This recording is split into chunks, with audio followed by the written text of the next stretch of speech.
Hello, on करो। Loss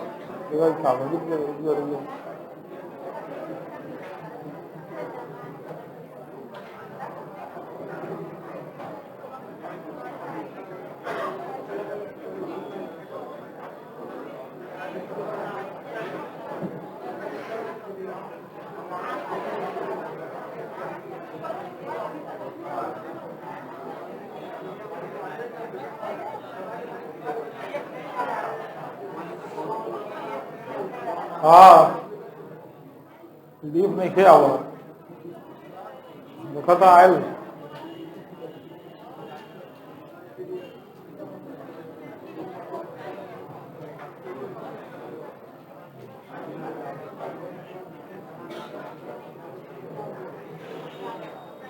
का PDF नहीं किया हुआ का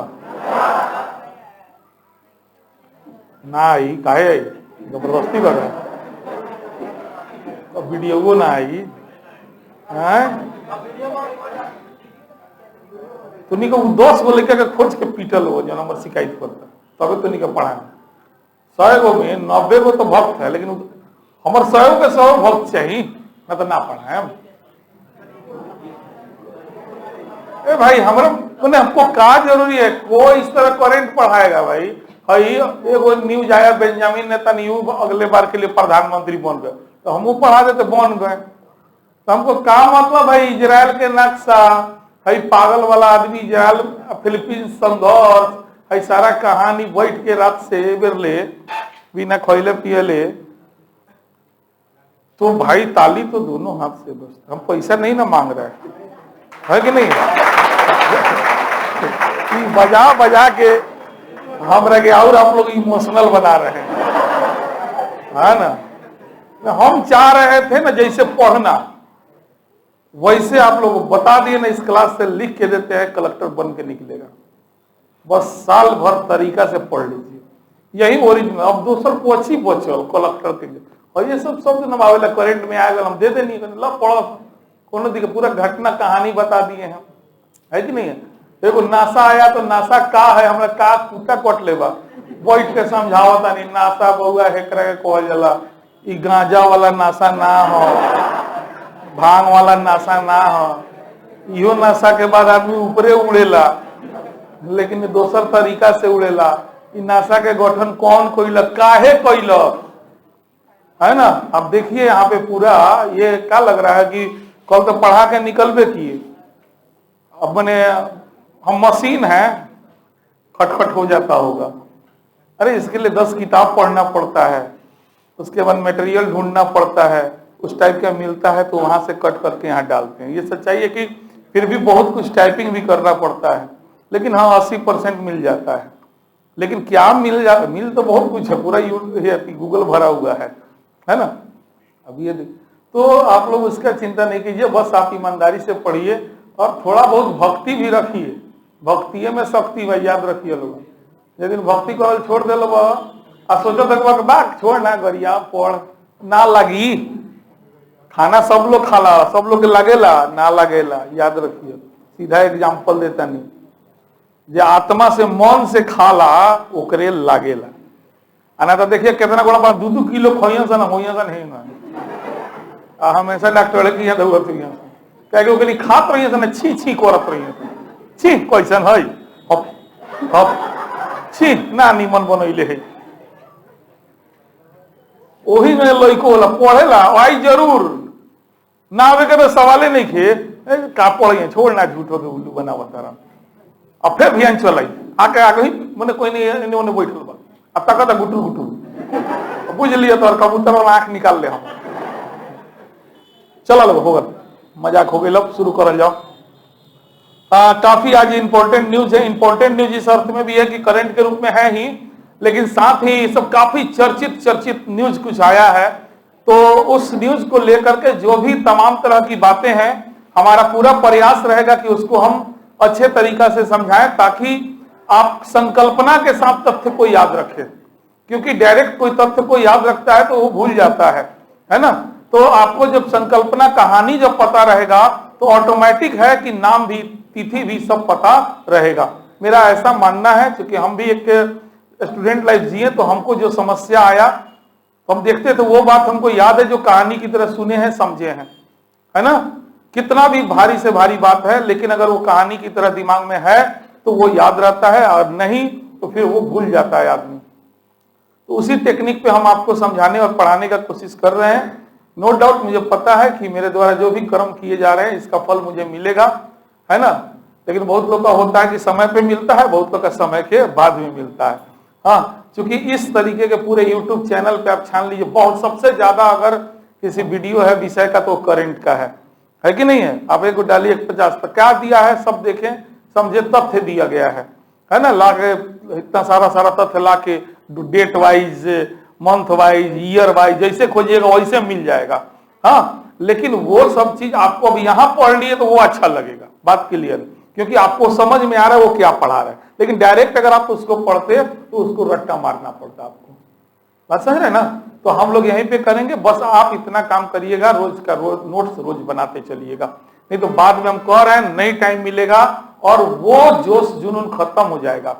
जैसे जैसे समय बीतेगा वैसे वैसे जोश जुनून, क्योंकि हर बार नया घटना आएगा, है कि नहीं, उसके इंपॉर्टेंस आपको ज्यादा लगेगा, पुरनका का कम लगेगा। लेकिन क्वेश्चन सेटर को इससे मतलब नहीं होता है, वो सीधे साल भर का उठाता है ना मिनिमम, और उलट के देखते देखते देखते उसको जो समझ में आता है डाल देता है। हम लोग क्या होता है, पुराने घटना को जैसे जैसे छोड़ते जाते हैं नया वाला इंपॉर्टेंट ज्यादा लगने लगता है। जैसे नवंबर वाला घटना लोग भूल गए होंगे, लेकिन उस समय पढ़ रहे थे तो कितना जोश जुनून था कि नहीं था। ये सब व्यवहारिक चीजें हैं। हाँ, उसी तरह हम लोग दिसंबर पढ़े तो उस समय लगा नहीं बहुत महत्वपूर्ण है, तो आज क्या हुआ, आज भी वो महत्वपूर्ण है ना। इसीलिए अगर उस समय नोट्स बना लिए होते, है कि नहीं है, उसको बढ़िया से समझ गए होते तो आज आपको कोई दिक्कत नहीं होता। वरना आज पढ़ाएंगे तो आज का आपको ज्यादा महत्वपूर्ण लगेगा, पुरनका छोड़ दीजिएगा। ठीक है, रोज पढ़िए, रोज महत्वपूर्ण लग रहा है, नोट्स बनाइए, रिवीजन करते जाइए, आपका भी संग्रह होते जाएगा। साल भर बाद एग्जाम में बैठिए और देखिए कैसा सवाल आता है। ठीक है, चलिए इस क्रम में पहला न्यूज मोस्ट VVI, और दर्पण इस मामले में काफी बढ़िया किताब है कि ये भी कोशिश करता है उसका इतिहास भूगोल देने का। ठीक है, तो G20 का जो है 17वां शिखर सम्मेलन जो है बाली में संपन्न हुआ। जनरल कंपटीशन हेडिंग काफी है, बहुत हो गया, हम कह रहे हैं जितना बात पर ध्यान दीजिएगा। G20 का 17वां शिखर सम्मेलन कहां, अभी हाल ही में बाली में संपन्न शिखर सम्मेलन कब हुआ था, 17वां शिखर सम्मेलन। अब G20 क्या है, सब इसमें दिया हुआ है, इसीलिए इसके बारे में हमको ज्यादा मेहनत नहीं करना पड़ा है। ठीक है, चलिए अंडरलाइन कीजिएगा। विश्व की विकसित एवं प्रमुख उभरती हुई अर्थव्यवस्था के समूह G20 का 17वां शिखर सम्मेलन इंडोनेशिया के बाली में 15-16 नवंबर 2022 को संपन्न हुआ। सारा बात इसमें आ गया। मोस्ट VVI लाइन है ये, है ना, जनरल कंपटीशन, उम्मीद करके जाइए करंट के रूप में इसी में से काम चल जाएगा। बस सही पूछिए तो इतना ही से आपका काम करंट के रूप में चल जाएगा, है ना। कब हुआ, तो 15-16 नवंबर 2022 को। कहां हुआ, बाली में। बाली कौन देश में है, इंडोनेशिया। कौवा शिखर सम्मेलन था। G20 कैसा समूह है, तो विकसित एवं उभरती हुई अर्थव्यवस्था वाले देशों का, विश्व के जो सबसे विकसित देश हैं या फिर उभर रहे हैं उस तरह के देशों का समूह G20 कहलाता है। G for group of 20 country, समझ गए ना। ये ग्रुप है 20 ऐसे देशों का जिसका अर्थव्यवस्था मजबूत है। क्या मजबूत है, अर्थव्यवस्था मजबूत है। इतना से आपको बेसिक चीज भी थोड़ा पता चल गया। बाकी इसका गठन कब हुआ, कितने देशों के साथ हुआ, भारत कब बना नहीं बना, ये सब हम विस्तार से आगे जानकारी देंगे। तो पहले इतना अंडरलाइन हो गया, अब रहने आगे मत कीजिएगा। बाली में, नुसा दुआ में, अब बाली में भी कहां पर, अगर एग्जैक्ट जगह देखा जाए तो जगह का नाम है नुसा दुआ में संपन्न यह सम्मेलन भारत के लिए इस दृष्टि से अत्यंत महत्वपूर्ण था कि इस सम्मेलन के समापन पर समूह की अध्यक्षता जो है भारत को सौंप दी गई। मतलब 17वां के बाद जो 18वां शिखर सम्मेलन होने वाला है वो भारत के नेतृत्व में होगा, है ना। तो जिस साल संपन्न होता है उसी साल डिसाइड हो जाता है, तो डिसाइड पहले से रहता है, लेकिन अध्यक्षता सौंप दिया जाता है कि अब इससे क्या करना है आप समझिए। तो G20 का अगला शिखर सम्मेलन क्योंकि भारत के नेतृत्व में होने वाला है ना, इसलिए काफी महत्वपूर्ण क्वेश्चन तो बन गया ये। औपचारिक रूप से भारत 1 दिसंबर 2022 से इसकी अध्यक्षता संभाल ली है। इसको अंडरलाइन कर सकते हैं। भारत जो है G20 का अध्यक्षता कब से संभाला है, 1 दिसंबर 2022 से। इससे पहले 1 वर्ष तक G20 की विभिन्न बैठकें भारत के विभिन्न शहरों में होगी तथा आगामी शिखर सम्मेलन भी भारत की मेजबानी में ही नई दिल्ली में सितंबर 2023 में। कब होगा? अब एकदम गांठ बांधा लोगन 17वां कम इंपॉर्टेंट होगा, 18वां ज्यादा होगा। कहां हुई? भारत में। भारत में कहां हुई? हाँ, एकदम मैंने मोस्ट कितना बेर कहीं पहले बताया था, हर एग्जाम में जाए से पहले देख लीजिए लोग, एकदम आवे के प्रबल संभावना है। 17वां पूछ दिया था ना, तो पूछेगा ये सब, तो हम लोग देख के बता देंगे, ये सब सवाल आता है। और जो मोस्ट बोले ना, तो ऊपर आप लोग ज्यादा ध्यान दीजिएगा, एग्जाम में जाइएगा, मजा आ जाएगा आपको, कहिएगा, है ना। क्योंकि पढ़ाने के दौरान ही पता चलता है, बाद में कहिएगा बैठ के गेस करो तो उतना आदमी ये नहीं लगता, अभी पढ़ा रहा है तो लग रहा है हाँ इस टाइप का न्यूज है, इस तरह का न्यूज आता है। हाँ चलिए, इससे पहले इंडोनेशिया 1 दिसंबर 2021 से G20 का अध्यक्ष था।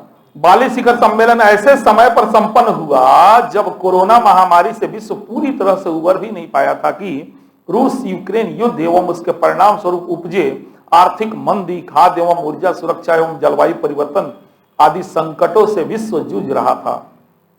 इन मुद्दों पर चर्चा सम्मेलन में विभिन्न सत्रों में हुई। G20 के रिकवर स्ट्रॉन्गर 2 दिन चले इस शिखर सम्मेलन का थीम था, अंडरलाइन कर लीजिए। G20 का 2 दिन सम्मेलन चला, तो 2 दिन का थीम अलग अलग बनाया गया। एक था recover together, recover stronger. Theme को गोल घेरिए, आदत सुधारा लोगों ने, एकदम देख के पता चले। हाँ, सम्मेलन में भागीदारी के लिए भारतीय प्रधानमंत्री मोदी जी 14 नवंबर को ही बाली पहुंच गए थे, जहां हवाई अड्डे पर उनका भव्य स्वागत हुआ। रूस यूक्रेन युद्ध को लेकर टकराव की स्थिति शिखर सम्मेलन में बनी रही। अमेरिका, ब्रिटेन तथा उधर रूस और चीन के खेमों में बटे इस समूह में मतभेद की स्थिति यहां तक पहुंच गई थी कि भागीदार देशों के राष्ट्र प्रमुखों का ग्रुप फोटो भी नहीं लिखा जा सका।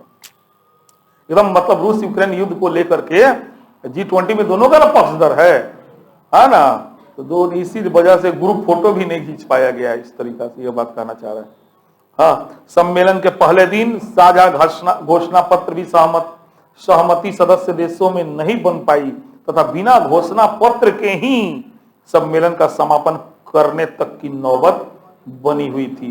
ऐसे में भारत एवं अन्य सहयोगी देशों की मध्यस्थता से ही बाली घोषणा पत्र 16 नवंबर को जारी हो सका। अंततः भारत द्वारा कही गई बातों को ही महत्व प्रदान करते हुए मौजूदा संकट के शांतिपूर्ण समाधान के लिए कूटनीति एवं वार्ता के रास्ते को ही महत्वपूर्ण बताते हुए घोषणा पत्र में कहा गया है कि परमाणु हथियारों के इस्तेमाल की धमकी को स्वीकार नहीं किया जा सकता।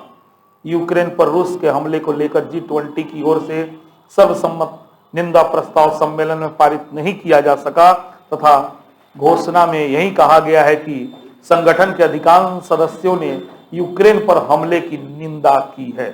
अधिकांश सदस्यों का मानना था कि यूक्रेन संकट ने लोगों की समस्याओं को बढ़ाया है और इससे वैश्विक अर्थव्यवस्था के लिए खतरा पैदा हुआ है। सप्लाई चेन बाधित हुई है तथा महंगाई में वृद्धि हुई है। घोषणा पत्र में यह भी कहा गया है कि कुछ सदस्यों के विचार इससे अलग थे। अंत में यह कहा गया कि G20 सुरक्षा से जुड़े मुद्दों को सुलझाने का मंच नहीं है, किंतु सुरक्षा से जुड़े मुद्दे वैश्विक अर्थव्यवस्था को तो प्रभावित कर रहा है, इसीलिए मुद्दा तो बनता है। मतलब ये पॉलिटिकल मुद्दा है। रूस यूक्रेन कैसा मुद्दा है और ये आर्थिक मंच है, अभी बोला विकसित है, तो फिर इसको इसमें क्या लपेटा जा रहा है, तो बाद में लपेटेगा नहीं तो फिर आर्थिक विकास कैसे होगा। अब जिस देश में अशांति हो वहां आर्थिक विकास होगा, तो पूरा विश्व में आर्थिक अशांति मचा हुआ राजनीतिक, तो फिर आर्थिक विकास कैसे हो सकता है। तो इसलिए इस मुद्दे को छोड़ा नहीं जा सकता है। शिखर सम्मेलन के समापन सत्र में G20 की अध्यक्षता का प्रतीक चिन्ह गोल घेर लीजिए। प्रतीक चिन्ह इंडोनेशियाई राष्ट्रपति विडोडो ने भारतीय प्रधानमंत्री मोदी जी को सौंप दिया। मैंने उसके बाद से अब हम लोग इसको लेके आ गए। भारत ने 1 दिसंबर से G20 की अध्यक्षता को औपचारिक रूप से संभाल लिया है। इस अवसर पर मोदी जी ने सम्मेलन में कहा कि भारत G20 का दायित्व ऐसे समय में ले रहा है जब विश्व भू राजनीतिक दबाव, आर्थिक मंदी, खाद्यान्न ऊर्जा की बढ़ती हुई कीमतों तथा महामारी के दीर्घकालिक दुष्प्रभावों से जूझ रहा है। ऐसे समय में विश्व G20 को आशा की दृष्टि से देख रहा है। इसके साथ ही यह आश्वासन उन्होंने दिया कि भारत की G20 की अध्यक्षता समावेशी, महत्वाकांक्षी, निर्णायक एवं क्रियान्वयन करने वाली होगी। बाली में 3 दिन के प्रवास के दौरान मोदी जी ने विश्व के बड़े महत्वपूर्ण नेताओं के साथ भी अनौपचारिक स्तर पर द्विपक्षीय बातचीत भी की। इनमें अमेरिका के राष्ट्रपति का नाम अंडरलाइन कर सकते हैं, जानते ही हैं आप लोग, जोसेफ बाइडेन, ब्रिटेन के प्रधानमंत्री ऋषि सुनक, ऑस्ट्रेलिया के प्रधानमंत्री एंथनी अल्बानेसे, इटली के प्रधानमंत्री जॉर्जिया मेलोनी, जर्मनी के चांसलर ओलफ सोल्ज, फ्रांस के राष्ट्रपति एमेनुअल मैक्रा और सिंगापुर के प्रधानमंत्री ली सिंग लुंग तथा मेजबान इंडोनेशिया के राष्ट्रपति जोको विडोडो, है ना, इन सब लोग के साथ अलग से भी इन्होंने वार्ता किया। इसका ये मतलब है चीनी राष्ट्रपति शी जिनपिंग के साथ भी विगत 3 वर्षों में पहली बार उनका आमना सामना हुआ है भारत के प्रधानमंत्री से। चले बैक जाइए, पीछे पेज पे जाइए। चले पहला पेज न्यूज का, पहला पेज जो ब्रैकेट में है उसको भी पढ़ेंगे, छोड़ेंगे नहीं किसी को। हाँ, कहां से क्या मिल जाए। इंडोनेशिया के राष्ट्रपति जोको विडोडो की मेजबानी में संपन्न इस शिखर सम्मेलन में भागीदारी हेतु बाली में उपस्थित नेताओं में भारतीय प्रधानमंत्री मोदी जी के अलावा वही सब लोग जिसका नाम है ब्रिटेन के प्रधानमंत्री ऋषि सुनक, अमेरिका के राष्ट्रपति जो बाइडेन, अर्जेंटीना के राष्ट्रपति अल्बर्टो फर्नांडिस, ऑस्ट्रेलिया के प्रधानमंत्री एंथनी अल्बानीज, चीन के राष्ट्रपति शी जिनपिंग, कनाडा के प्रधानमंत्री ट्रूडो, फ्रांस के राष्ट्रपति इमैनुअल मैक्रो, जर्मनी के चांसलर ओलाफ सोल्ज, इटली के प्रधानमंत्री जॉर्जिया मेलोनी, जापान के प्रधानमंत्री फूमियो किशिदा। बोले तो पहले ही आपको कि एक लिस्ट बनाइए अलग से, हाँ, कौन क्या करके, है ना, किस देश का कौन क्या है, तो ऐसे करके बनाइएगा तो नाम बार बार आएगा तो ठीक है, रिपीट है नहीं लिखेंगे, जो नहीं रिपीट होगा उसमें जोड़ते चले जाएंगे, है ना। इस तरीके का एक कॉपी बना लीजिए, 25-30 पेज का पतला कॉपी खरीद के, ठीक है, उसमें लिख दीजिए विश्व के शीर्षस्थ नेताओं के बारे में ऐसे, या प्रधान अध्यक्ष के बारे में, है ना, इस टाइप के, और उसको बना लीजिए ऐसे करके। फिर वो उसके बाद पेज बने कंपनी का प्रमुख, इस टाइप से करके अपना तरीका से बना लीजिए, है ना। है कुछ संस्था का प्रमुख, है कुछ देश के अंदर का, देश के बाहर का, इस टाइप का ऑर्गेनाइजेशन का, सबका हेड क्वार्टर है कि नहीं है, तो इस टाइप का एक आप लिस्ट बनाइए और जब भी इस तरह का न्यूज मिले तो वहां मिला लीजिए। लिखा हुआ है तो ठीक है, नहीं लिखा हुआ तो उसमें ऐड करते चले जाइए। हाँ, इस तरीके का बना सकते हैं आप 25-30 पेज का कॉपी में, ठीक है, जिसमें यही सब बात लिखिएगा। देश के प्रमुख का नाम, संस्था के प्रमुख का नाम, देखो विश्व के प्रमुख संस्था, उसका अध्यक्ष, उसका मुख्यालय, है ना, उसी में और भी फालतू जितना जीके टाइप का आता है ना वो सब बना सकते हैं आप, ठीक है, इस तरीके से। तो वही सब नाम दिए, ये लोग फलाना लोग शामिल थे, इस तरीके। चलिए नेक्स्ट पेज पे आइए। नेक्स्ट पेज में पहला कॉलम का ब्रैकेट में है, सम्मेलन में एक सत्र को संबोधित करते हुए मोदी जी ने विश्व के आसन्न खाद्य संकट पर चिंता व्यक्त करते हुए कहा कि आज की खाद्य की कमी कल के खाद्य संकट का कारण बनेगी। इसके लिए दोनों की सप्लाई चेन को मजबूत बनाने का आह्वान उन्होंने किया। रूस से ऊर्जा की खरीद को लेकर भारत पर दबाव बना रहे देशों को जवाब देते हुए उन्होंने स्पष्ट किया कि विश्व की सबसे तेजी से बढ़ रही अर्थव्यवस्था भारत की ऊर्जा सुरक्षा पूरी दुनिया के विकास के लिए महत्वपूर्ण है। रूस यूक्रेन युद्ध को समाप्त करने के लिए वहां संघर्ष विराम करने तथा डिप्लोमेसी के रास्ते अपनाने की अपील जहां श्री मोदी जी ने की, वहीं रूस की ऊर्जा आपूर्ति को प्रतिबंधित करने में जुड़े अमेरिका एवं पश्चिमी देशों को यह संदेश भी उन्होंने दिया कि इस तरह के प्रतिबंधों को बढ़ावा नहीं दिया जाना चाहिए। चलिए G20 के बारे में हम लोग देखते हैं। इसको जीके के कॉपी में नोट कीजिएगा, है ना, करंट में नहीं। करंट को पतला बनाइए कि पढ़ने में आसान लगे, है ना। इस तरह के विश्व का प्रमुख संगठन करके बना लीजिए और उसी में नोट्स बना लीजिएगा, है ना। सब थोड़ा सा अपना टेक्निक का भी इस्तेमाल करिए, हम सीधा बात बता रहे हैं। एक ही कॉपी में सब घुसेड़ दीजिएगा, कुछ नहीं पढ़ पाइएगा, है ना। करंट का है तो करंट भर रहने दीजिए, है ना। और इस तरह का संगठन संस्था हो, इसका एक अलग कॉपी बना लीजिए और उसमें उसका इतिहास भूगोल का चर्चा कीजिए, क्योंकि वो हमेशा के लिए इंपॉर्टेंट है। करंट में तो 100-2 साल के लिए इंपॉर्टेंट है, कैसे 17वां के बाद 18वां के बाद 19वां इंपॉर्टेंट हो जाए, समझ रहे ना बात को। तो उसमें रहेगा तो आपको उपयोग फेंक दीजिएगा, चाहे करंट के हटाओ खत्म है 2 साल पहले के, तो ये थोड़े 2 साल के बाद तो कोई गठन बल कोई आज इंपॉर्टेंट बात, तो इसीलिए कह रहे हैं कि इसका एक अलग कॉपी बनना चाहिए, ठीक है। चलिए G20 का संक्षिप्त परिचय देखते हैं हम लोग। तो जैसा कि अभी आप जाने हैं कि विश्व की प्रमुख विकसित एवं उभरती अर्थव्यवस्थाओं का एक मंच क्या है, G20 है, जिसका गठन मूलतः जो है 1997 के एशियाई वित्तीय संकट के परिप्रेक्ष्य में 1999 में किया गया था। मूलतः वित्त मंत्रियों एवं केंद्रीय बैंकों के गवर्नरों को इस मंच का ही 2008 के वैश्विक वित्तीय संकट का प्रभावी रूप से जवाब देने के लिए राष्ट्राध्यक्षों या शासनाध्यक्षों के लिए उच्चीकरण 2008 में किया गया था। 2008 से पूर्व इस समूह के सदस्य देशों के वित्त मंत्रियों और केंद्रीय बैंकों के गवर्नरों की वार्षिक बैठकें होती रही है। G20 का शिखर बैठकों का सिलसिला अंडरलाइन कीजिएगा। गठन 1999 में, गठन कब भई रहे, हाँ इस टाइप से, लेकिन शुरू में गठन भई रहे तो कहल गल कि ना में राष्ट्राध्यक्ष ना जाइए, में वित्त मंत्री बैंक टैंक ई सब देश से रही, क्योंकि पैसा कौड़ी के बात तो के सल्टी, लेकिन बाद में भल कि ना ई लोग से ना होके वाला बा, में प्रमुख लोग आओ। हाँ, तो एक शिखर सम्मेलन शुरू भल। पहला शिखर सम्मेलन कब भई रहे, वेरी गुड, अंडरलाइन कीजिए। G20 के शिखर बैठकों का सिलसिला 2008 के वैश्विक आर्थिक संकट के बीच शुरू हुआ था। ऐसा पहला शिखर सम्मेलन 2008 में कहां पर, और दूसरा अप्रैल 2009 में कहां पर, लंदन में। कम से कम शुरू के दुगो, लास्ट के दुगो याद रखना है, ठीक है। प्रस्तावित के अलावा शुरू के दुगो, लास्ट के दुगो याद रखना है। 2010 तक G20 शिखर सम्मेलन का आयोजन वर्ष में 2-2 बार किया गया, वर्ष में 2-2 बार किया गया। हाँ, जिनमें वैश्विक मंदी से उबरने के तौर तरीकों एवं ये वो अलगे ही बजा के साफ बने।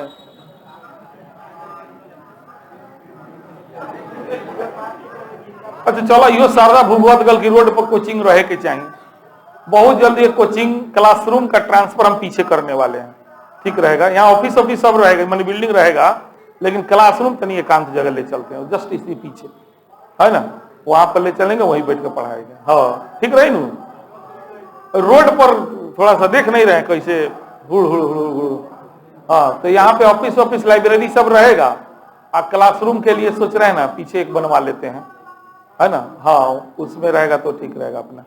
इसमें नहीं होगा तो इसमें कुछ और खोल दिया जाएगा। हाँ, लाइब्रेरी और बढ़ा दिया, चाहे जैसा होगा, लेकिन क्लासरूम के लिए सुटेबल नहीं है। पढ़ाई में शांति की बहुत जरूरत होती है ना। हाँ, तो एकदम उस जगह पे हम प्रयास में हैं कि अगले साल से उधर ही पढ़ाएं हम। अरे यही महलवा में पीछे अब ना कहते अब यहाँ ले चलिए इधर लोग तो तनका और घसक गया, सीधा बात। हाँ हाँ, तो बाद चले कोई चली, ना चले कोई हमारे घर में रही, अपन जमीन बा तनका मन का बा, इतना बड़का तो नहीं थे, लेकिन ऐसे छोटो ना हुई, ठीक बा, हो जाए काम, चल जाइए हमने का। हाँ, तो कहाँ रही सन, तो हाँ 2010 तक G20 शिखर सम्मेलन का आयोजन 2-2 बार किया गया, और बाद वैश्विक मंदी से उभरने के तौर तरीके और इस संकट से उपजी अन्य समस्याओं से निपटने के लिए वैश्विक रणनीति पर विचार विशेषतः किया गया था। मंदी की तीव्रता पर नियंत्रण के बाद 2011 से यह शिखर सम्मेलन वर्ष में एक बार, 2011 के बाद से मंदी के जब बीत गए ओकरा बाद से एक भल, और ऐसा कोरोना आयल की कहल कि ना होके तुम जा, है ना। तो 2011 के पहले 2-2 बेर, 8 से 11 में 2-2 बेर, 11 के बाद से एक बेर, हाँ एक और बेर। इसी श्रृंखला में 17वां शिखर सम्मेलन अब नवंबर 2022 में इंडोनेशिया के मेजबानी में हुआ है। 20 अर्थव्यवस्थाओं के G20 समूह में कौन कौन देश शामिल हैं, तो इसको लिस्ट में लिख लीजिएगा जरूर, है ना, और इसको पढ़िएगा नक्शा से, है ना। देखिएगा एशिया का कोगो, यूरोप, इस तरीका से। तो अर्जेंटीना कौन महादेश में बा, वेरी गुड, दक्षिण अमेरिका, ऑस्ट्रेलिया, ब्राजील, कनाडा, चीन, फ्रांस, जर्मनी, भारत में गोल घेरी है। इंडोनेशिया, इटली, जापान, मैक्सिको, रूस, सऊदी अरब, दक्षिण अफ्रीका, दक्षिण कोरिया, टर्की, ब्रिटेन, अमेरिका। में पाकिस्तान नहीं खे, ध्यान में रखिए लोगन। हाँ, अर्थव्यवस्था को विकसित कहिया से हो गए लोग। फिर G20 शिखर सम्मेलन में यूरोपीय संघ का प्रतिनिधित्व यूरोपीय परिषद के अध्यक्ष द्वारा किया गया। अब बुलावल जाए कभी कभी ओकरा के पर्यवेक्षक के रूप में बुला जाए, बैठा लिया। अमेरिका के तन चमचा होता, अमेरिका सब के लेके चलेला, कहते आओ बैठिए, तू बगल में रहिए, हम करें हुआ तो तू कहिए हुआ, कभी कभी बुला लेती है। G20 की शक्ति और सार्थकता के आकलन इससे किया जा सकता है, अंडरलाइन कर सकते हैं, बड़ा इंटरेस्टेड लाइन है, कि विश्व की 2/3 जनसंख्या जो है ये G20 में रहेला। सीधे 66% जनसंख्या ये 20 गो देश में बांटे। तथा वैश्विक सकल राष्ट्रीय उत्पाद का 85 माने कुल पैसा का 85% पैसा ये 20 गो देश में बा। हाँ, इन देशों द्वारा। तथा वैश्विक व्यापार का देखा जाए तो 75% हिस्सा एक नियम में अपने में संपन्न हो जाला। छाट लेवे 20 गो अलगे कर दे, बाकी के धकेल दे तो कोनो दिक्कत नहीं है। हाँ, G20 का कोई स्थानीय सचिवालय मुख्यालय नहीं है। सदस्य देशों में ही बारी बारी से किसी देश को इस शिखर सम्मेलन आयोजित करता है। आगामी शिखर सम्मेलन का आयोजन मेजबान देश से ही इस मंच के अध्यक्ष के रूप में जाना जाता है। इस दृष्टि से भारत जहां 2023 शिखर सम्मेलन का आयोजन अब होगा, वर्तमान में G20 का अध्यक्ष भी भारत ही हो गया। वर्ष 2024 में ब्राजील में होगा। 23 और 24 दोनों क्लियर होगा। ठीक बा। अध्यक्ष कौन होला? जेकरा मेजबानी में होला। अध्यक्ष कौन होला? एकर काम मुख्यालय बा कहीं ना, जौन देश में अध्यक्षता दिया है उहे देश होकर फिलहाल मुख्यालय हो जाला। और वही जन सब लोग बैठी हो जन गपशप हुई, साल भर अपन प्रोसेस में लगा रही। जो भी G20 से रिलेटेड काम होगा भारत में होगा और उसका अध्यक्षता भारत ही करेगा। समझिए इस तरीके का। अब भारत के हाथ में G20 है, उसको जैसे मन करो वैसे उसका प्रयोग कर सकता है, ये समझना है। ठीक है। तो पहला इसका वार्षिक बैठक कहाँ हुआ था? 2008 में हुआ था। 8 से शुरू हुआ, वाशिंगटन, उसका लंदन और अभी हाल में बाली प्रस्तावित है भारत। उसके बाद चलिए पेज उलटिए। आइए नेक्स्ट खतरनाक न्यूज। इजरायल में हुए संसदीय चुनाव के पश्चात बेंजामिन नेतन्याहू के 6ठी बार प्रधानमंत्री। इतना खतरनाक आदमी है नहीं, इसको कौन हटाएगा भाई? ये है कि इजरायल आज नाको दम कैले है। देखिए, इजरायल फिलिस्तीन मुद्दा अक्सर चर्चा में रहता है और सही बात आपको बताएं कि भारत के लोग दो पक्ष में हैं। कोई इजराइल का पक्ष लेता है, कोई फिलिस्तीन का पक्ष लेता है। लेकिन मुद्दा क्या है बहुत कम लोग जानते हैं। बस ये जानते हैं मोदी जी किसका पक्ष ले रहे हैं तो हम भी उसका पक्ष ले रहे हैं। मैंने एक बात कह रहा है, ठीक है।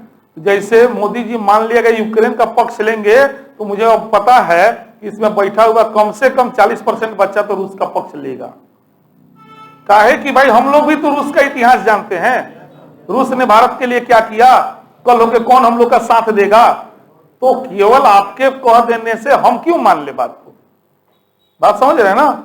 तो उसी तरीका से इजराइल और फिलिस्तीन के मुद्दे के बारे में हम लोग को जानकारी नहीं है, जिसके वजह से हम लोग जो है अपने जो भी सामने वाला होता है उस पर डिपेंड हो जाते हैं। तो कहा इजराइल ठीक बात है, ठीक बा, इजराइल फिलिस्तीन के काम ठीक बात है, ठीक बा। तो मुद्दा क्या है इसको पहले हम लोग जानेंगे, ठीक है। क्योंकि मामला आया है, चर्चा में है, तो इसी बहाने इसको पढ़ ले।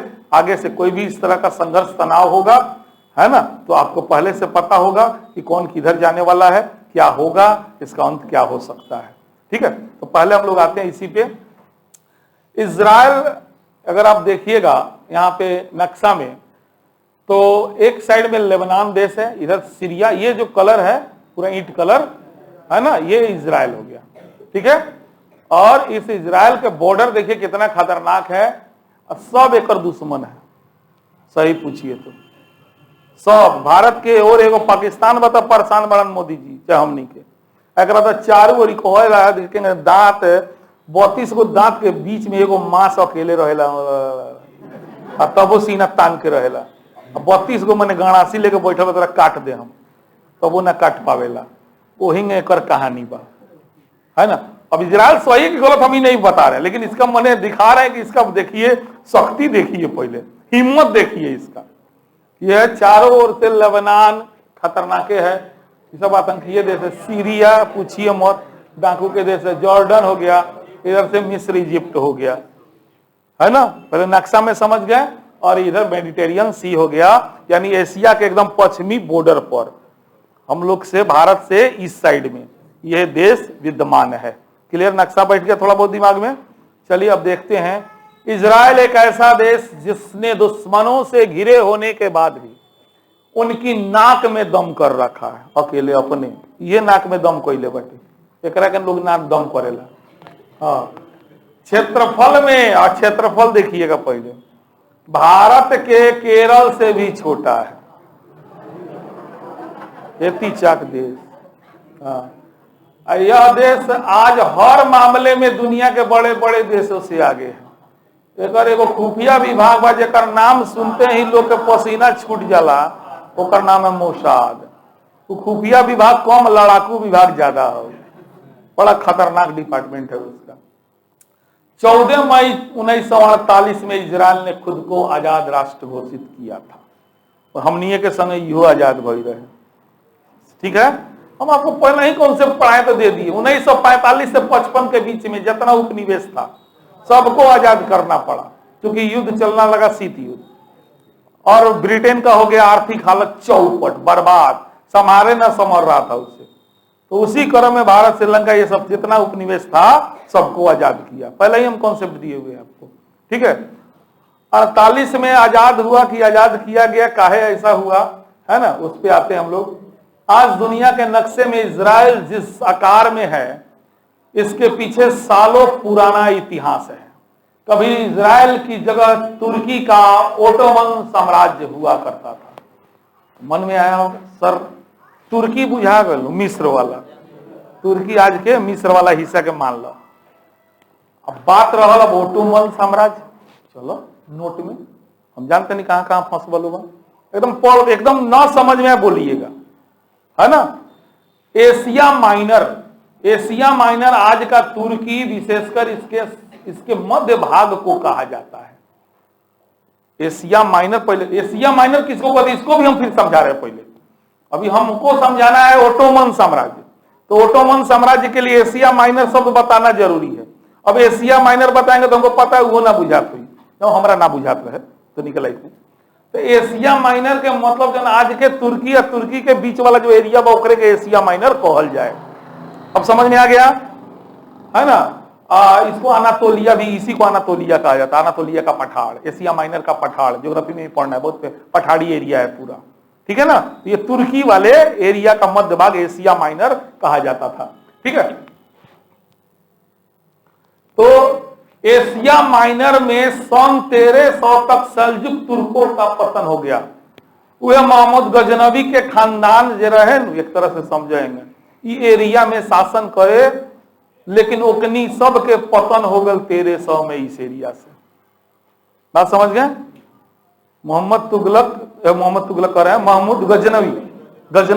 गजनवी का खानदान इसी सब एरिया में अपना आधिपत्य स्थान, गजनवी, गोरी, इस सब का खानदान इस एरिया में अपना अधिकार बनाए हुए था।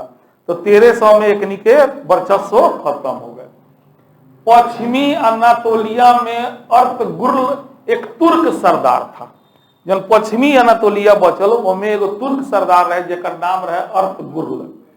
एक समय जब वह एशिया माइनर की तरफ, एशिया माने पश्चिम में था तो पूरब माने उधर भागने लगा, एशिया माइनर की तरफ कुछ कर रहा था, तो उसने अपनी 400 घुड़सवारों की सेना को भाग्य की कसौटी पर आजमाया। 400 सेना लेके वो जा रहा था, तो क्या आजमाया, उसने हारते हुए पक्ष का साथ दिया। एशिया माइनर में वहां युद्ध चल रहा था, तो देखा कि वो पार्टी हारा था, तो कहा रुक हम तोरा के सपोर्ट कर देते हैं, तू हारा था रहता। और 400 उसके पास घुड़सवार सेना था, है ना, और युद्ध जीत लिया।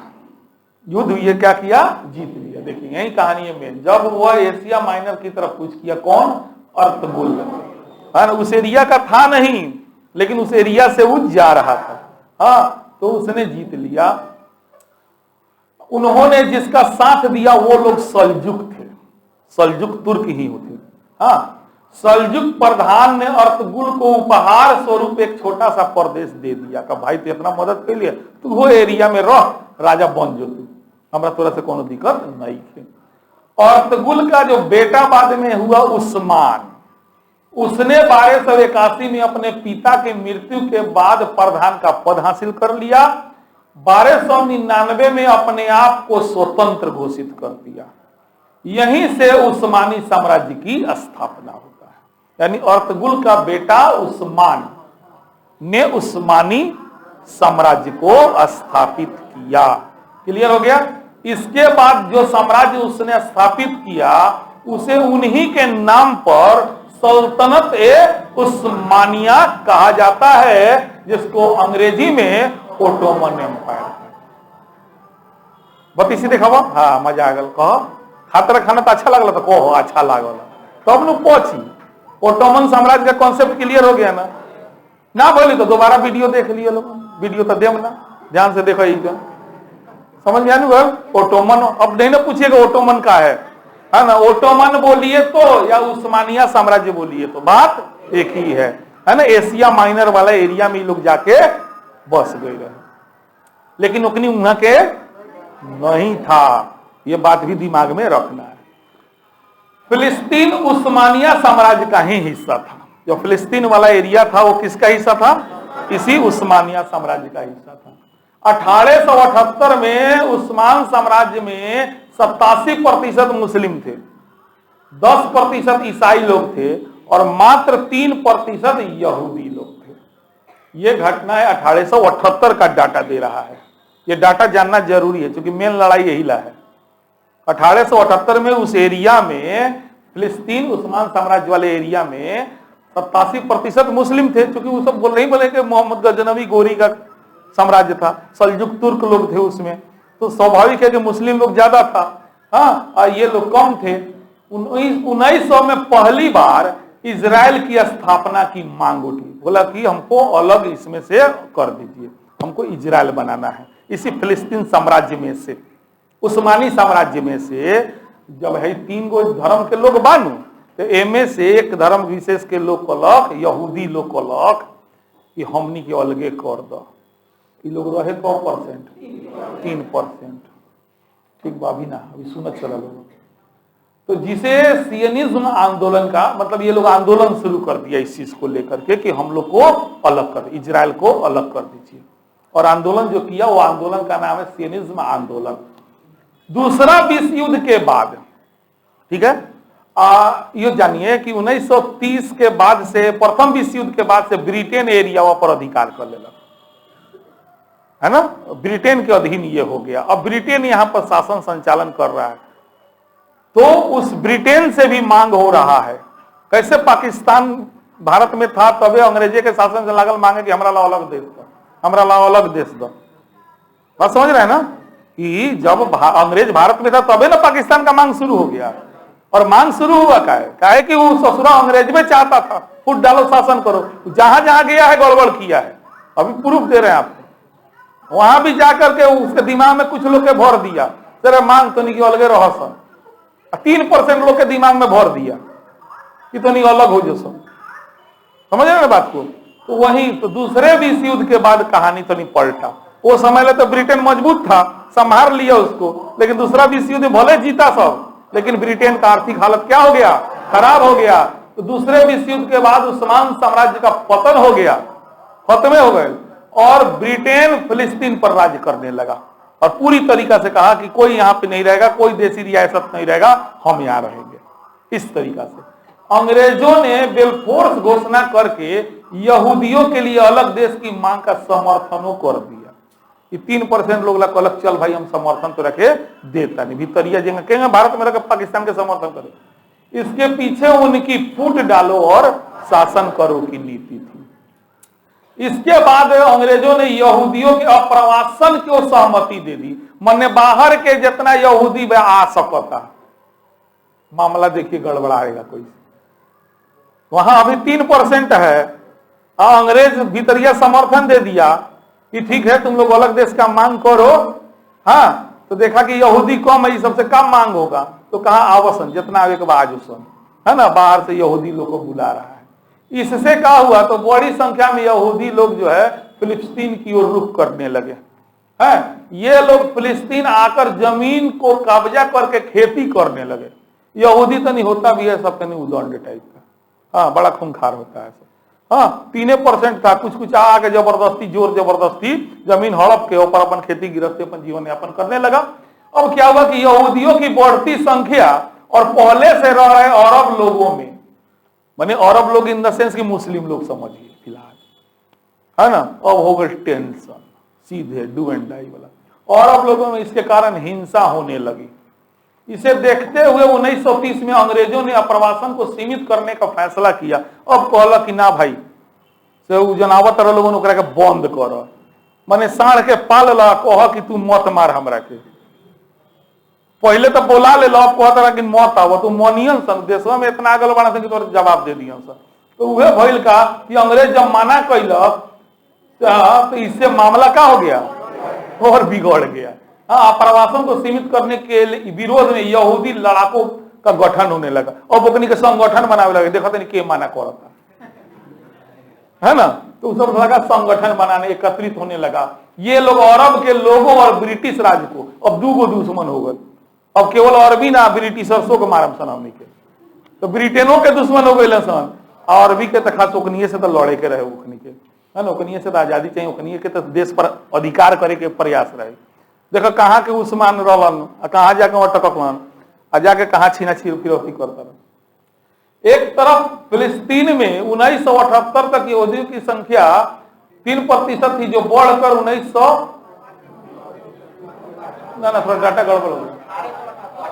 1878 हाँ 1930 में 30% तक जा पहुंचा था। इसके बाद भी गैर कानूनी तौर पर यहूदी लोग फिलिस्तीनी आते रहे, है ना, सब बंद हो गए, फिर भी यहूदी लोग का आना जारी रहा, जिससे हिंसा में और ज्यादा बढ़ोतरी। अब मने लड़ाई समझ में आ गलू, अरब यहूदी ओकरे यहूदी मने इजरायली, समझ रहे ना बात को। तो इस तरह से लड़ाई उन लोग में इनडायरेक्ट शुरू हो गया। दूसरे विश्व युद्ध जब खत्म हुआ, जुलाई 1946 तक लगातार 6 सालों के युद्ध से ब्रिटेन कमजोर हो चला था। हाँ, इसके बाद यहूदियों के अप्रवासन का सिलसिला भी जारी रहा। बढ़ती हिंसा को रोक पाने में नाकाम हो रहा ब्रिटेन यूएनओ से कहा कि भाई तू मामला सल्टा दे, हमरा से नहीं के सल्टे वाला। यूएनओ से कहा, संयुक्त राष्ट्र संघ को दे दिया। तो संयुक्त राष्ट्र संगठन वैश्विक संगठन है, इसने क्या किया कि इसको 3 पार्ट में तोड़ दिया। इसके बाद नवंबर 1947 में संयुक्त राष्ट्र ने फिलिस्तीन को कितना भाग में, 3 भाग में तोड़ने का फैसला किया। पहला हिस्सा यहूदी को दे दिया, दूसरा अरबी को दे दिया, और तीसरा कहा यरूशलेम एगो रह दिया लगे। ये तो यरूशलेम अलग बात, अरबी कहला हमर है, इजराइलिया कहला हमर। यो मामला बुझा था नहीं बात के। हाँ, 14 मई 1948 में अंग्रेजी राज खत्म हो गया और इजराइल ने खुद को एक आजाद देश घोषित कर दिया यूएनओ के फैसला के अनुसार। लेकिन का भल अरब को यह बात रास नहीं आई कि एकनी के तू अलग देश काहे दे दिल, एकनी के यहाँ से बेला दो, हटा दो, है ना।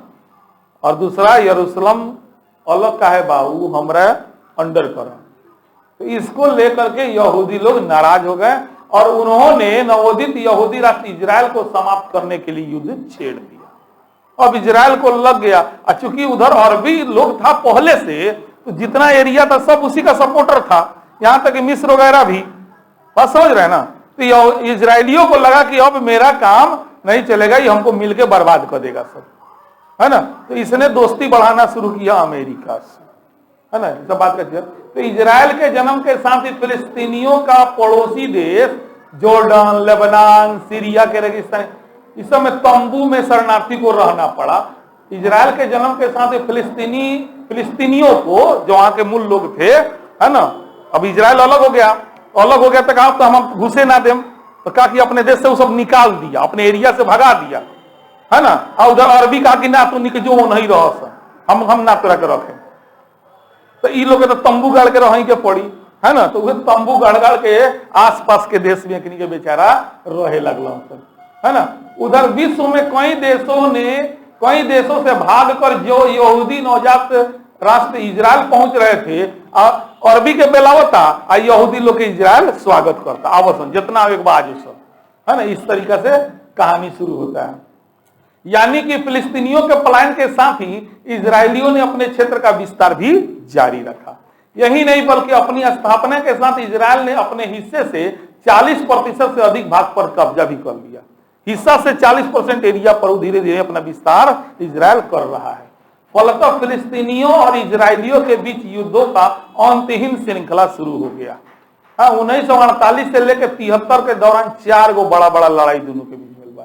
वैमनस्य और आपसी तनाव की लड़ाई अब भी जारी है, जो कभी भी युद्ध में परिणत हो सकती है। इजराइल के प्रश्न को लेकर अब अरब देश विभाजित हो गए हैं। पहले अरबी जितना कंट्री था वो सब अरब के फेवर में था, लेकिन अब कुछ इजराइल का भी फेवर करने लगा है। यही बात है। यद्यपि सभी चाहते हैं कि फिलिस्तीनियों को रहने के लिए उनका घर मिल जाए, जमीन मिल जाए। हाँ, इजराइल के प्रति कैंप डेविड समझौता के दौरान मिस्र का मैत्रीपूर्ण रवैया देखकर सीरिया, यमन, अल्जीरिया आदि अरब देश नाराज है। मैंने ये जो मिस्र है वो इजराइल के प्रति उसका झुकाव देखा तो कहा रे भाई तो मेन मिस्र शक्तिशाली उस एरिया में शक्तिशाली है, तो कह रहा है मिस्र अब इजराइल की ओर जा रहा है, तो फिर तो हमने कहता और कमजोर हो, तो ऐसे ही कमजोर बनी सर, तो और कमजोर हो जाएंगे। इस सब चीज को देखकर सबसे चिंताजनक बात यह है कि इराक, सऊदी अरब, लीबिया परमाणु बम बनाने का प्रयास कर रहे हैं। ठीक बात, यदि कोई देश परमाणु बम बनाने में सफल हो जाता है तो पश्चिमी एशिया में स्थिति और खराब हो जाएगी। तो यही है अरब इजराइल का मुद्दा। समझ गए, पूरा जीरो से आपको हम समझा दिए हैं कि कैसे उस एरिया में क्या क्या घटना हुआ, कैसे उस्मानिया साम्राज्य आया, कैसे यहूदी लोग अपनी शक्ति को बढ़ाते बढ़ाते बढ़ाते आज इस कदर पहुंच गए हैं कि उस एरिया में क्या होगा वो खुद डिसाइड कर रहे हैं। अब आपको अरब के पक्ष में रहना है कि इजराइल के पक्ष में रहना है वो आपका मैटर है ना।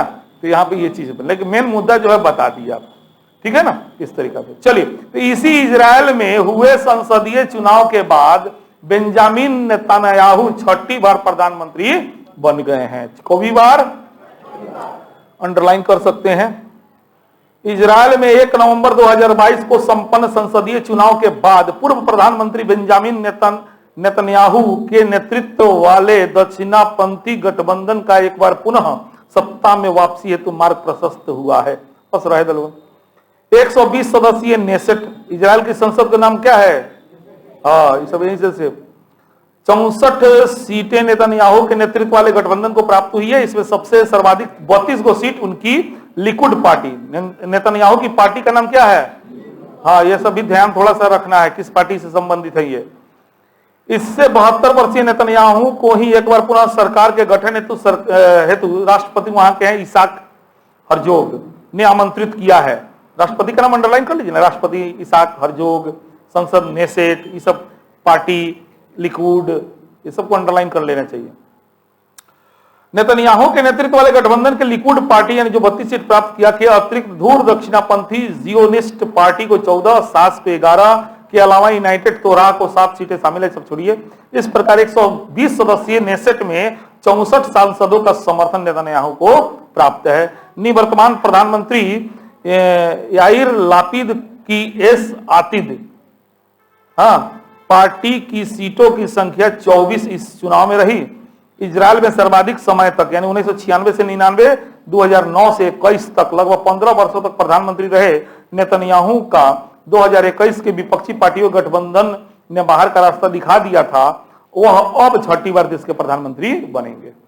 इजराइल में 1 नवंबर 2022 को संपन्न संसदीय चुनाव विगत 4 वर्षों से भी कम समय में 5वीं बार हुआ आम चुनाव था। पिछले बार चुनाव में किसी भी गठबंधन को स्पष्ट बहुमत नहीं मिला। मामूली अंतर से बनी सरकारें अस्थायी सरकार नहीं दे सकती। पिछले चुनाव जो 23 मार्च 2021 को संपन्न हुआ था में भी किसी गठबंधन को स्पष्ट बहुमत न होने के कारण 8 दलों के गठबंधन की सरकार रोटेशन सरकार के फार्मूले के आधार पर बनी थी, जिसमें नेतन्याहू के सहयोगी रहे दक्षिणापंथी यामीना पार्टी के नफ्ताली बेनेट शुरू में 13 जून 2020 से प्रधानमंत्री बनाए गए थे।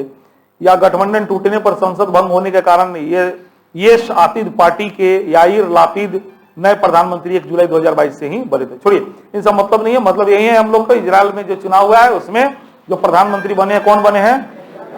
हाँ, बाकी उसका इंटरनल पॉलिटिक्स है, किस पार्टी को कितना कैसे कैसे गठबंधन हुआ, क्या क्या हुआ, फिर जैसे भारत में होता है वैसे होता है, तो इससे उसके देश के राजनीति पर कोई फर्क नहीं पड़ता है। चलिए, नासा के बारे में एक न्यूज आया, आर्टेमिस 1 मून मिशन है ना। ये मिशन किसका है, किस एजेंसी का है? नासा का। किस एजेंसी का है? नासा का। तो पहले नासा के बारे में थोड़ा सा जानकारी ले लेते हैं। NASA, national aeronautics and space administration, एक सरकारी अमेरिकी अंतरिक्ष संस्थान है। इसका गठन 1 अक्टूबर 1900 VVI है, इसको जाके नोट्स में लिख लीजिएगा। देखिए PDF आ गया होगा, हमको लगता है नहीं आया है, देखिए हल्का तो तू जा तो दौड़ जाकर कहो तो कहे ना डलो, वही भी रखो कि नहीं डाल देवे के लगले, हम क्लास में घुसे तू डाल दिया, भेज के आए हैं। तो नासा का गठन कब हुआ था? 1 अक्टूबर 1858 और इसका मुख्यालय कहाँ है? वाशिंगटन। किस देश का हो गया ये? अमेरिका का। किस देश का एजेंसी हो गया? अमेरिका का। ठीक है, नासा का फुल फॉर्म ठीक है, उस पर हम हिंदी में लिखा था तो हम जानबूझ के अंग्रेजी में लिख दिए हैं कि भाई आप गलती से गलती मत कीजिएगा। ठीक है, इस सब तरह का जिसका हिंदी में अर्थ होता है, इसका अगर हिंदी में जबरदस्ती अर्थ निकाला जाए तो राष्ट्रीय वैमानिकी एवं अंतरिक्ष प्रबंधन। ठीक है, द्वितीय विश्व, अब सुनिए कहानी, इसका भी इंटरेस्टेड कहानी है। अमेरिका के दिमाग में सब ना आ रहा है कि हमने सब काम करे के बाद ओकरा के चढ़ैलक रूस। द्वितीय विश्व युद्ध के बाद अमेरिका और सोवियत संघ के मध्य हालात तनावपूर्ण चल रहे थे। माने कौन सी चलत रहे? शीत युद्ध। का चलत रहे? अब उस शीत युद्ध के दौर में 4 अक्टूबर 1957 को, ध्यान दीजिएगा डेट पर, क्योंकि ये डेट दोनों तरीके से महत्वपूर्ण है। ये डेट वही याद रही, पहला अंतरिक्ष स्पेस थी भी पता चल जाएगा और घटना भी पता चलेगा। तो 4 अक्टूबर 1957 के दिन सोवियत संघ ने अपना पहला अंतरिक्ष उपग्रह स्पुतनिक फर्स्ट लॉन्च कर दिया। सीधे माने अब स्पेस वार शुरू हो गए। अंतरिक्ष युद्ध इसी को कहते हैं। अब जैसे रूस किया इसको लॉन्च, वैसे अमेरिका को लगा जा हम तो पिछड़ गए नहीं, हमारा तो कुछ ऐसे नहीं उपाय नहीं थे, तू परमाणु बम बनैले तो कह ले तो हम स्पेस में ले चलते नहीं, है ना? बात समझे ना बात को। उधर अमेरिका भी तो परमाणु बम पहले बना के छुपा लिया था, तो बाद में रसिया बनाया। इधर रसिया जो है पहले से सैटेलाइट तैयार करके इसको प्रक्षेपण भी कर दिया, तो अब अमेरिका को लगा झटका। हाँ, तो स्पुतनिक फर्स्ट यानी विश्व का पहला देश जिसने अंतरिक्ष के क्षेत्र में काम किया, रूस, और उसका पहला उपग्रह स्पुतनिक। खूब पूछ ले भाई, जनरल कंपटीशन पूछ ले भाई, ये साइंस टेक के नाम पे पढ़ाएंगे तो वहां पे फिर इसको ये सब बेसिक नहीं बताएंगे, पहले बता रहे। ठीक है, तो ये सब याद रखिएगा। स्पुतनिक फर्स्ट लॉन्च कर दिया जो कि 183 पाउंड वजन का था और एक बास्केटबॉल के आकार का उपग्रह था, है ना, इस टाइप का था। और 98 मिनट के अंदर पृथ्वी की कक्षा में वो स्थापित भी जाकर हो गया था। सोवियत संघ को एकदम कामयाबी मिल गया। अब इस कामयाबी से अमेरिका हैरान रह गया और साथ ही एक डर पैदा हो गया कि सोवियत अब मिसाइल के जरिए यूरोप से अमेरिका तक न्यूक्लियर हथियार का इस्तेमाल, मतलब उसके पास ऐसा ऐसा है तो कुछ भी कर सकता है। हाँ, इसी के जवाब में अमेरिका ने नासा की स्थापना की। हाँ, देखल कि हम तो ऐसे कौन कह रहे हैं, तो हम चलो बना होता है। तो 1957 में देखे ना ये प्रक्षेपण किया, 58 में नासा को स्थापित कर दिया, जिसके बाद दोनों देशों के बीच अंतरिक्ष दौड़ शुरू हो गया। हाँ, तो ये जो समय इधर 3 नवंबर 1957 के दिन सोवियत संघ ने अपना दूसरा उपग्रह स्पुतनिक 2 लॉन्च करता हुआ, हाँ, जिसमें हाँ लाइका नामक एक कुतिया को अंतरिक्ष में भेज दिया। पहला ही लाइका, याद रखिएगा, सबसे पहले अंतरिक्ष में जाने वाला कुतिये थी, हाँ लाइका नाम था उसका, समझे? उसी को भेज दिया कि अगर वो ठीक ठाक रह जाए तो आदमी को भेज दे, इस सेंस से, है ना। तो स्पुतनिक 2 के जरिए पहली बार अंतरिक्ष में जीव गया था, जो कुत्ता था, कुतिया थी, इसका नाम था लाइका। हाँ, दिसंबर में अमेरिका ने अपना उपग्रह लॉन्च करने का, तो एकदम अमेरिका तो पगला गई रहे, तो हम कितना जल्दी करी, जितना जल्दी करी तो ज्यादा गड़बड़ बता फेल हो जाइब, तो वे भइल, है ना। तो अपना पहला उपग्रह लॉन्च करने का प्रयास किया, जिसका नाम उसने वैनगार्ड था, वैनगार्ड रखा, लेकिन यह टेक ऑफ के तुरंत बाद ध्वस्त हो गई, खेल खत्म हो गया, है ना। तो ऐसा ना ओकरा बाद ओकरा सफलता बहुत आगे तक चला गया।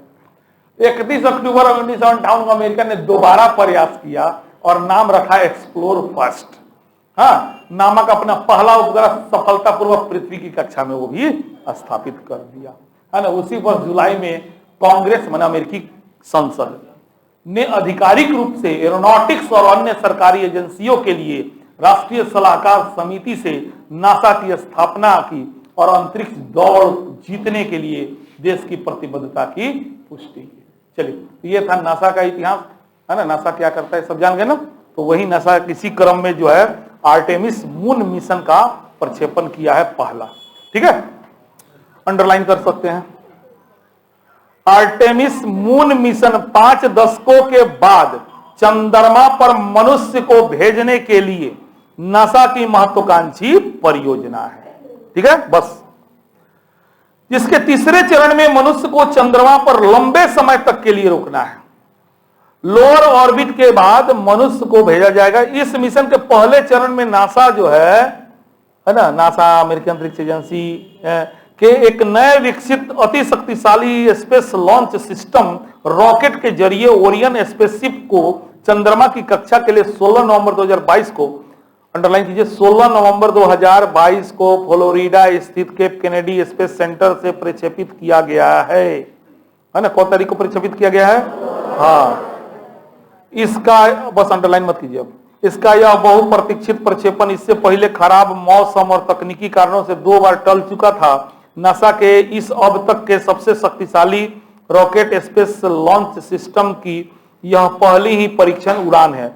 इसके तीसरे चरण में अंतरिक्ष यात्रियों के एक दल को, जिसमें एक महिला भी होगी, तीसरा चरण में, है ना, 3 आदमी के भेजिए, जिसमें एगो महिला रही, चंद्रमा पर प्रवास के लिए वर्ष 2024 में भेजेगा, ये माना। आर्टेमिस मून मिशन के पहले चरण में केनेडी स्पेस सेंटर से 16 नवंबर को प्रक्षेपित SLS पृथ्वी का चक्कर लगाने के बाद चंद्रमा की कक्षा के लिए रवाना हो जाएगा तथा 6 दिन तक उसकी कक्षा में चक्कर लगाएगा और उसका खूब जांच पड़ताल करके 25 दिन में वो वापस हो जाएगा। ये है, ठीक है। तो आर्टेमिस मून मिशन किसका है? नासा का है। हाँ, चलिए next, COP27। COP27 short form जानबूझ के दिए कि आप भी दिमाग में डाल दीजिए, परीक्षा में कई बार COP ही देता है करंट में, पूरा नाम इसका नहीं देगा, है ना। COP27 अंडरलाइन कीजिए, यूनाइटेड नेशन फ्रेमवर्क कन्वेंशन और क्लाइमेट चेंज, इसको शॉर्ट में UNFCCC बोलते हैं, में शामिल राष्ट्रों का कौआ मोस्ट VVI कर लो पहले न्यूज के, दूसरा भी मोस्ट VVI में हम ले गए बनी। हाँ, पहला तो G20 हो गल और दूसरा ही मोस्ट VVI में हुआ। 27वां सम्मेलन कहां? मिस्र में। कहा? शर्म अल शेख में। कौन तारीख के? 6 से 20 नवंबर 2022 को संपन्न हुआ। कम से कम इतना जरूर याद रखिएगा, है ना। 27वां सम्मेलन जलवायु संयुक्त राष्ट्र फ्रेमवर्क कन्वेंशन का 27वां सम्मेलन, जिसको COP27 नाम दिया गया है, वो कहां पे हुआ है? कितना तारीख को हुआ है? हाँ, चलिए। मिस्र के विदेश मंत्री शामेह शुक्री की अध्यक्षता में संपन्न इस सम्मेलन में अमेरिकी राष्ट्रपति जो बाइडेन, अब ब्रिटिश प्रधानमंत्री ऋषि सुनक सहित 92 देशों के शासन प्रमुखों के अतिरिक्त लगभग 35,000 प्रतिनिधियों एवं विशेषज्ञों ने भागीदारी दर्ज की। सम्मेलन में भारतीय प्रतिनिधित्व मंडल का नेतृत्व केंद्रीय पर्यावरण मंत्री श्री भूपेंद्र यादव ने किया। अंडरलाइन कर लीजिए, सम्मेलन में भारतीय प्रतिनिधित्व मंडल का नेतृत्व किसने किया? श्री भूपेंद्र यादव ने किया। यह सम्मेलन मूलतः 18 नवंबर को समाप्त होना था, लेकिन नुकसान एवं क्षति कोष के मुद्दे पर विकसित देशों को राजी करने के लिए इसे 2 दिन आगे बढ़ाना पड़ गया। वैश्विक तापन वृद्धि को, वैश्विक तापन समझ रहे हैं? पृथ्वी का औसत से ज्यादा गर्म होना, ग्लोबल वार्मिंग। हाँ, वैश्विक तापन वृद्धि को पूर्व औद्योगिक युग की तुलना में 1.5 डिग्री सेल्सियस तक सीमित रखने के लक्ष्य की प्राप्ति के लिए पिछले वर्ष यानी नवंबर 2021 में ग्लासगो में संपन्न COP26 में की गई प्रतिबद्धताओं की दिशा में विचार विमर्श के अलावा पर्यावरण सुधार के लिए विकसित देशों द्वारा विकासशील देशों के लिए प्रतिबद्ध राशि की दिशा में चर्चा इस सम्मेलन के मुद्दों में शामिल थे। कोपेनहेगन में 2015 में हुए COP15 में इसके लिए $100 अरब की निधि बनाने पर निर्णय लिया गया था तथा 2020 से यह राशि विकासशील देशों को प्रति वर्ष देना था, किंतु विकसित देश ऐसा करने में विफल रहे। विकासशील देशों द्वारा यह मुद्दा प्रति वर्ष COP सम्मेलन में उठाया जाता है। ग्लोबल वार्मिंग से निपटने के लिए ग्रीन हाउस गैसों के उत्सर्जन में कमी लाना या उनकी रोकथाम करना एक महत्वपूर्ण उपाय है। इसके लिए हम लोग को क्या करना पड़ेगा? तो जीवाश्म ईंधन के स्थान पर नया टेक्नोलॉजी के इस्तेमाल के लिए, तो वह टेक्नोलॉजी के इस्तेमाल के लिए पैसा देवे के बाद अपनी के कहले रहो सर कि हम पैसा देम तो निके नया टेक्नोलॉजी पर अपन ये काम करिए लोग, और पैसा देते नहीं खाओ सर, ये बात है। बात समझ आ रहा है ना। पृथ्वी का जो औसत टेम्परेचर है वो बढ़ते जा रहा है। तो शुरू कॉप इस जगह कॉप को हुआ 27वां, समझे, इससे पहले 27 बेर बैठक भले। तो शुरू के 5-7 गो में तो कहे का तो उन्हीं के बंद कर दो, जितना ग्लोबल वार्मिंग से रिलेटेड फैक्टर बा वो सब काम तो नहीं मानो। औद्योगिक विकास मत करो, गाड़ी घोड़ा रोड पर मत चलाओ, ये टाइप से हमनी के चलावे दो। तो पिछड़ा देश विकासशील देश कहलक ई केंगा होई, तो समझैलन सन ओकनी के समझावे के का चाहे समझिए। उकनी के चाहता कि देख टेक्नोलॉजी के भी जरूरी बा, उद्योग धंधा के जरूरी बा, लेकिन सब लोग अपना अपना देश में उद्योग धंधा लगाई तो पृथ्वी तबाह हो जाई। तो अब हमनी के तो लगा ले बानी, जितना बर्बाद करे के कह देनी सन। अब तो नहीं कि हमरा से सामान लो लोग, मैंने हमारा पर डिपेंड हो जा लोग। ये बताओ कहीं से जाइज बा। तो विकासशील देश को लगे वो काम करो, तू तो जितना बर्बाद करे कर दिले बड़ा, अब तू बंद कर दो और हमनी के अब करे दो। हम तोरा पर डिपेंड कहा रहे, तू हमारा पर डिपेंड रह, ई सोचा। तो यही लाता लाती चलत रहा, कुछ ना होले सब में, है ना। अंत में तैयार हो कादू की ठीक बा, कम से कम कुछ नया नया टेक्नोलॉजी का तो इस्तेमाल कर सकते हैं ना। तो कल पैसा कहाँ से विकासशील देश को, तो ठीक बा भाई, हम ग्रीन हाउस गैस ना छोड़े, नया टेक्नोलॉजी का इस्तेमाल करें तो पैसा दे बता। और पैसा कल ठीक बा दिया आज ले नहीं दिले ना दियन सब, तो यो बात जान लीजिए, है ना। यही मेन मुद्दा है। बात समझ में अब आ गया होगा कि कोप में क्या होता है। पृथ्वी के गर्मी के ठंडाई, एला पहले देश के गर्मी ठंडाओ तब एक गर्मी ठंडा है। हाँ, ये मुद्दा है, ठीक है। तो नए प्रौद्योगिकी के इस्तेमाल के लिए क्लाइमेट फंडिंग का मुद्दा COP27 में भी प्रधान रहा। इस दिशा में सम्मेलन में एक महत्वपूर्ण प्रगति जो देखने को मिला, लॉस एंड डैमेज फंड, एक नया फंड बन गया फिर, लॉस एंड डैमेज फंड, हाँ, के गठन के लिए विकसित देशों की सहमति की रही। ओकरी के नया नया एजेंडा लेते हैं इंसान। अच्छा हेंगा ना तो हेंगा दिया तोरा के, रुको रुको आज ले लुकरे रह जाई। मैंने क्यों वो सब चाह रहा है कि आप लोग ग्लोबल वार्मिंग के लिए जिम्मेदार जो भी फैक्टर्स है उसको कंट्रोल कर लीजिए। तो इसलिए वो प्रलोभन से लेकर सब चीज डराता धमकाता सब है वो। तो वही वो नया फंड बना है जिसका नाम है loss and damage fund.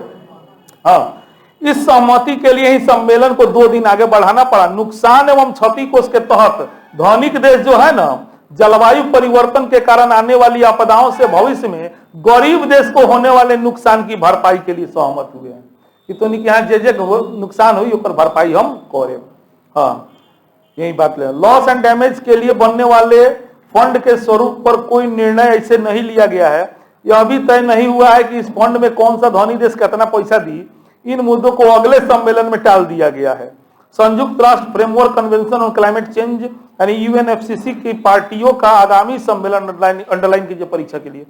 COP28 संयुक्त अरब अमीरात में, कहां? संयुक्त अरब अमीरात के दुबई में 30 नवंबर से 12 दिसंबर 2023 को। ऐसे हम रफली आपको थोड़ा बहुत कॉन्सेप्ट भी दे दिए हैं कि जलवायु परिवर्तन को लेकर के मुद्दा क्या है। तो मुद्दा है ग्लोबल वार्मिंग। मुद्दा क्या है? और ग्लोबल वार्मिंग के लिए कौन गैस जिम्मेदार है? Green house. उसको मोटे तौर पे क्या बोलते हैं? Green house gas. और ये ग्रीन हाउस गैस का जन्म कहां से होता है? उद्योग धंधा। बात समझ रहे ना? कितना समझ गया है? तो इसी उद्योग धंधा में कमी या ग्रीन हाउस गैस में कमी को लेकर के ये कॉप चलता रहता है। तो इस तरह का जो है 27वां सम्मेलन कहां पर हुआ है? मिस्र में। कहां पर हुआ है? मिस्र में। कौन तारीख को हुआ? नवंबर 2022 में। अगला COP28 कहां होगा? UAE में। कहां होगा? संयुक्त अरब अमीरात को शॉर्ट में UAE में। UAE में कहां होगा? दुबई में। कौन तारीख को होगा? नवंबर 2023 में। आज के लिए इतना ही। हाँ, ज्यादा बताओ क्या हड़बड़ा खत्म हो जाए समय।